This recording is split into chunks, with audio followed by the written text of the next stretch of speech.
విశ్వవసు నామ సంవత్సర ఉగాది పర్వదినాన్ని పురస్కరించుకొని నెల్లూరు జిల్లా నాయుడుపేటలో పోలేరమ్మ, అంకాళమ్మ, విజయ గణపతి, కన్యకా పరమేశ్వరి, కరిమాణిక్య స్వామి ఆలయాల్లో ప్రత్యేక పూజలు నిర్వహించారు. వేకువజాము నుంచే ఆలయాల వద్ద బారులు తీరిన భక్తులు ప్రత్యేక పూజలు నిర్వహించారు.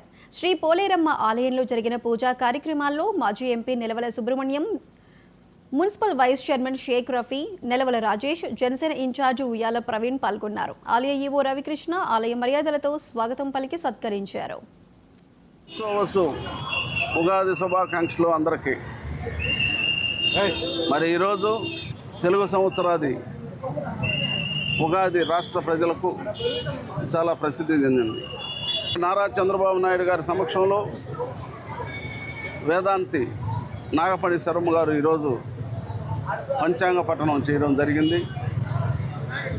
ఆయన ప్రవచనాల్లో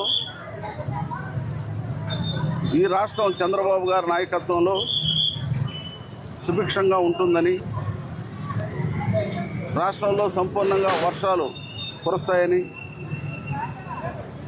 తద్వారా ఈ రాష్ట్ర అభివృద్ధికి దోహదపడుతుందని చెప్పని ఆయన తన ప్రవచనాల్లో తెలియజేశారు. 2024 నుంచి మరొకసారి వైసీపీ ప్రభుత్వంగా వచ్చుంటే ఈ రాష్ట్రం సర్వనాశనం.